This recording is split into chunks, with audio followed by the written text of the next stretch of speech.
শুনতে পাচ্ছি সামনে যে ১০ তারিখে সিঙ্গাপুর এবং বাংলাদেশের যে ফুটবল ম্যাচটা আছে সেখান থেকে বাদ দেওয়া হবে জামাল ভুঁইয়াকে, তার জায়গায় কিংবা হয়তোবা সমিত সোমকে খেলানো হবে। একটা জিনিস মনে রাখেন ভাই, এই বাংলাদেশকে বিদেশিদের ভিতর জামাল ভুঁইয়া, তারেক কাজী এবং জামাল ভুঁইয়া কিন্তু সেই ক্যাপ্টেন যে নিজের দেশ ডেনমার্কে কিন্তু খুব সুন্দর একটা ক্যারিয়ার করতে পারতো।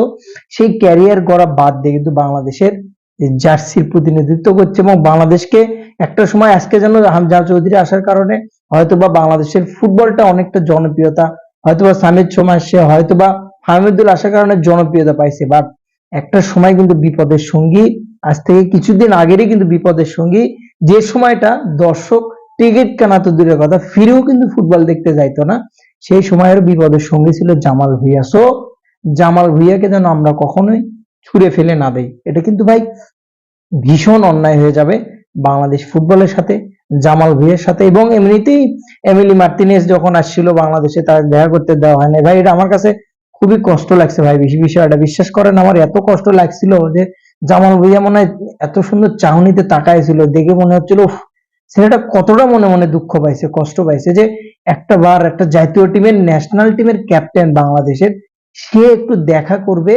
একজন আর্জেন্টিনার সুপারস্টার বাস পাখির সাথে। এটা তো ভাই গ্রান্টেড, একজন ফুটবলারকে জড়িয়ে ধরবে, ছবি তুলবে, এটা তো কতটা আবেগ, কতটা অনুভূতি কাজ করে।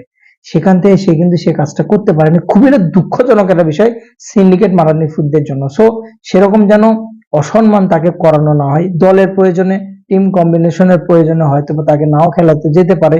তবে আমি মনে করি যে সামনের ম্যাচটাতে তার পরিবর্তে সোহেল রানাকে বসাইয়া তাকে খেলানোটা বেটার হবে। Best of luck. সালাম আলাইকুম।